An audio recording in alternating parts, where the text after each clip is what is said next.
नमस्कार दोस्तों, बहुत बहुत स्वागत है मोतिहारी स्टडी सेंटर में। इस वीडियो में हम लोग बिहार बोर्ड 12th परीक्षा 2025 के लिए हिंदी का वीडियो लेकर आए हैं, जो कि पाठ 8 को देखेंगे। और पाठ 8 का नाम है सिपाही की माँ। तो सिपाही की माँ पाठ से 45 VVI ऑब्जेक्टिव प्रश्न लिया गया है, जो कि बिहार बोर्ड 12th परीक्षा 2025 के लिए एक एक प्रश्न बहुत ही महत्वपूर्ण प्रश्न है। और इस वीडियो को आप देख लेते हैं तो इस चैप्टर से आपका एक भी एग्जाम में प्रश्न नहीं छूटेगा, क्योंकि इस चैप्टर में जितना भी ऑब्जेक्टिव प्रश्न है इस वीडियो के माध्यम से देखेंगे। तो चलिए सीधे प्रश्न को देखते हैं। एक नंबर प्रश्न क्या है, मुहारकिस के बचपन का नाम क्या था? तो दोस्तों आप याद रखिएगा, मुहारकिस के बचपन का नाम मदन मोहन गुगलानी था, इसलिए एक का राइट आंसर ए होगा मदन मोहन गुगलानी। चलिए 2 नंबर प्रश्न को देखते हैं। यह प्रश्न क्या है, मुनि कौन थी? सुखनी की बेटी या रजनी की बेटी या विष्णु की बेटी या शिवनी की बेटी या विष्णु की बेटी? तो आप याद रखिएगा विष्णु की बेटी थी, इसलिए 2 का राइट आंसर डी हो जाएगा विष्णु की बेटी। चलिए 3 नंबर प्रश्न को देखते हैं। यह प्रश्न क्या है, सिपाही की माँ एकांकी की कथा वस्तु क्या है? तो निम्न मध्यम वर्ग की है, इसलिए 3 का राइट आंसर ए होगा निम्न मध्यम वर्ग की। 4 नंबर प्रश्न को देखते हैं। यह प्रश्न क्या है, सिपाही की माँ एकांकी की विष्णु चारपाई के पास मोढ़े पर बैठी क्या करती दिखाई देती थी? तो सूत्र काटती, इसलिए 4 का राइट आंसर ए होगा सूत्र काटती। चलिए 5 नंबर प्रश्न को देखते हैं। यह प्रश्न क्या है, रंगून कहाँ है? तो दोस्तों आप बताइए, कमेंट करिए रंगून कहाँ है? नेपाल में है या वर्मा में है या जापान में है या चीन में है? अगर आप जो भी प्रश्न का आंसर जान रहे होंगे आप उसको कमेंट करके बताते चलिएगा, तो 5 का राइट आंसर भी हो जाएगा वर्मा में। रंगून कहाँ है? तो वर्मा में, इसलिए 5 का राइट आंसर भी हो जाएगा। दोस्तों आपको बता दें कि अभी तक आप व्हाट्सएप ग्रुप में नहीं जुड़े हैं, तो यहाँ पे व्हाट्सएप नंबर शो करें, इस नंबर पर आप मैसेज कीजिए, हम आपको व्हाट्सएप ग्रुप में जोड़ देंगे। उससे आपको फायदा यह रहेगा, इसका PDF बिल्कुल फ्री में आपको दिया जाता है और प्रश्न भी पूछा जाता है व्हाट्सएप ग्रुप के माध्यम से। चलिए हम लोग 6 नंबर प्रश्न को देखते हैं। यह प्रश्न क्या है, मुहारकिस रचित नाटक संग्रह है, यानी कि आपको बताना है मुहारकिस रचित नाटक संग्रह इनमें कौन है? तो आषाढ़ का एक दिन है, इसलिए 6 का राइट आंसर डी हो जाएगा आषाढ़ का एक दिन। 7 नंबर प्रश्न को देखते हैं। यह प्रश्न क्या है, सिपाही की माँ एकांकी के लेखक कौन है? रामधारी सिंह दिनकर है या मुहारकिस है या नामवर सिंह है या उदय प्रकाश है? तो मुहारकिस है, इसलिए 7 का राइट आंसर भी हो जाएगा मुहारकिस। चलिए 8 नंबर प्रश्न को देखते हैं। यह प्रश्न क्या है, विष्णु किस एकांकी की पात्रा है? यानी विष्णु जो है वह किस एकांकी की पात्रा है? तो सिपाही की माँ पाठ के है, इसलिए 8 का राइट आंसर डी हो जाएगा सिपाही की माँ। चलिए 9 नंबर प्रश्न को देखते हैं। यह प्रश्न क्या है, मानक की माँ का नाम क्या है? यानी मानक की माँ जो है उनका नाम क्या है? तो विष्णु है, इसलिए 9 का राइट आंसर सी हो जाएगा विष्णु। चलिए 10 नंबर प्रश्न को देखते हैं। यह प्रश्न क्या है, मानक किस युद्ध में सिपाही के रूप में लड़ने वर्मा गया था? प्रथम विश्व युद्ध में या द्वितीय विश्व युद्ध में? तो आप याद रखिएगा द्वितीय विश्व युद्ध में सिपाही की माँ सिपाही रूप में वर्मा लड़ने गया था, इसलिए द्वितीय विश्व युद्ध राइट आंसर होगा। चलिए 11 नंबर प्रश्न को देखते हैं। यह प्रश्न क्या है, सिपाही की माँ एकांकी में किसकी कथा वस्तु प्रस्तुत की गई है? तो माँ बेटी की, इसलिए 11 का राइट आंसर सी हो जाएगा माँ बेटी की। चलिए 12 नंबर प्रश्न को देखते हैं। यह प्रश्न क्या है, मुहारकिस किस पत्रिका का संपादक रहे हैं? तो सारिका का रहे हैं, इसलिए 12 का राइट आंसर ए होगा सारिका का। चलिए 13 नंबर प्रश्न को देखते हैं। यह प्रश्न क्या है, मुनी डाक गाड़ी के पीछे क्यों जाती है? राशन के लिए या पेंशन के लिए या चीटी के लिए या किसी अन्य कार्य के लिए? तो आप याद रखिएगा चीटी के लिए जाती है, इसलिए 13 का राइट आंसर सी हो जाएगा चीटी के लिए। चलिए 14 नंबर प्रश्न को देखते हैं। यह प्रश्न क्या है, डाक गाड़ी के पीछे चीटी के लिए कौन जाती है? उसी प्रश्न को पलट कर पूछ दिया है, लेकिन यहाँ पे पूछ रहा है डाक गाड़ी के पीछे चीटी के लिए कौन जाती है? विष्णु या मुनि या कुंती या इनमें से कोई नहीं? तो मुनि जाती है, इसलिए 14 का राइट आंसर भी हो जाएगा मुनि। चलिए 15 नंबर प्रश्न को देखते हैं। यह प्रश्न क्या है, मानक विष्णु से दूध की जगह क्या मांगती है? पानी मांगती है या चाय या खाना या इनमें से कुछ नहीं मांगती है? तो पानी मांगती है दूध की जगह, आप याद रखिएगा, इसलिए 15 का राइट आंसर ए होगा। चलिए 16 नंबर प्रश्न को देखते हैं। यह प्रश्न क्या है, ईसाई लड़के विष्णु के घर आकर क्या मांगती है?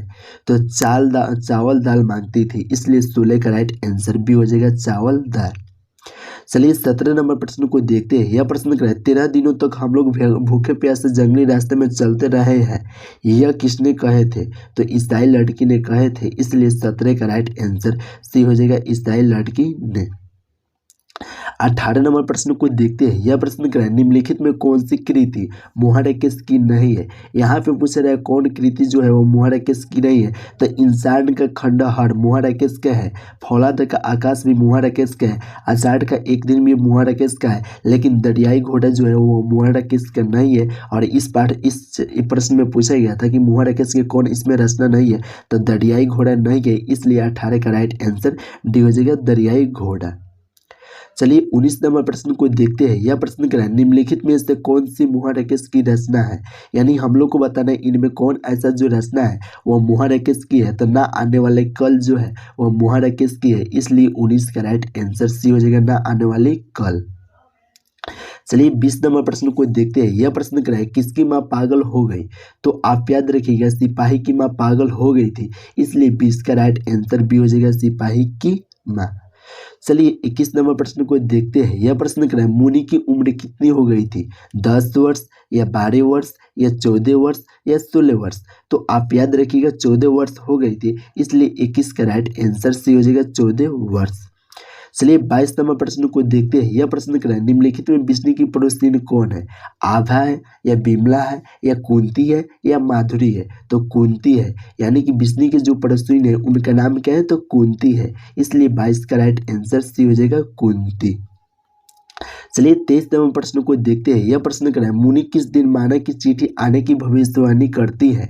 बुधवार को या बृहस्पतिवार को या सोमवार को या मंगलवार को? तो आप याद रखिएगा मंगलवार को करती थी भविष्यवाणी, इसलिए 23 का राइट आंसर डी हो जाएगा, मंगलवार को। चलिए 24 नंबर प्रश्न को देखते हैं। यह प्रश्न क्या है, कौन कहता है मैं इस गिलास ले जाकर कौवा और चिल के आगे डाल दूंगा? माना कहता है या सिपाही या दिन्नू या चौधरी? तो सिपाही कहते थे, इसलिए 24 का राइट आंसर भी हो जाएगा, सिपाही। चलिए 25 नंबर प्रश्न को देखते हैं। यह प्रश्न क्या है, किसके कणों के मोती तारों की तरह चमकते हैं? तो तारों के, इसलिए 25 का राइट आंसर भी हो जाएगा, तारों के। चलिए 26 नंबर प्रश्न को देखते हैं। यह प्रश्न क्या है, सिपाही की माँ के रचनाकार कौन है? तो रामधारी सिंह दिनकर, इसलिए नहीं होगा क्योंकि रामधारी सिंह दिनकर जो पाठ लिखे है यह अर्धनारीश्वर है, तो राइट आंसर ए नहीं होगा, बी राइट आंसर होगा। मुहारकेश जो है वह सिपाही की माँ पाठ के लेखक है, इसलिए राइट आंसर बी हो जाएगा, सिपाही की मुहारकेश। चलिए 27 नंबर प्रश्न को देखते हैं। यह प्रश्न क्या है, मुहारकेश का जन्म कब हुआ था?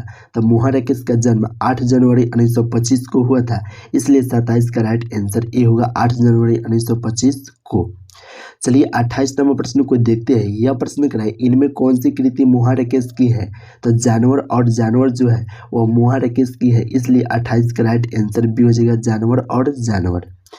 चलिए 29 नंबर प्रश्न को देखते हैं। यह प्रश्न क्या है, कौन सी कृति मुहारकेश की नहीं है? इनमें पूछ रहा है कौन ऐसा कृति जो है वो मुहारकेश की नहीं है? तो एक और जिंदगी यह मुहारकेश की है, और अंधेरे बंद कमरे यह भी मुहारकेश की है, लेकिन इतिहास और आलोचना मुहारकेश की नहीं है। और इस प्रश्न में पूछा गया था मुहारकेश की कौन इसमें रचना नहीं है? तो इतिहास और आलोचना नहीं है, इसलिए 29 का राइट आंसर सी हो जाएगा, इतिहास और आलोचना। चलिए 30 नंबर प्रश्न को हम लोग देखते हैं। यह प्रश्न क्या है, सिपाही की माँ किस एकांकी संग्रह से लिया गया है? तो अंडे के छिलके तथा अन्य एकांकी से लिया गया है, इसलिए 30 का राइट आंसर डी हो जाएगा, अंडे के छिलके तथा अन्य एकांकी से। चलिए 31 नंबर प्रश्न को देखते हैं। यह प्रश्न क्या है, मुनि और मानव की माँ का नाम क्या था? तो विष्णु क्या करा, मुनि और मानव की माँ का नाम क्या था?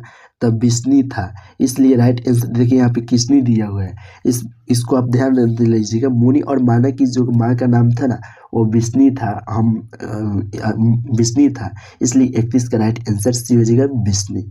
चलिए 32 नंबर प्रश्न को देखते हैं। यह प्रश्न क्या है, सिपाही की माँ एकांकी के अनुसार लड़ाई कहाँ हो रहा है? तो वारमा में, इसलिए 32 का राइट आंसर भी हो जाएगा, वारमा में।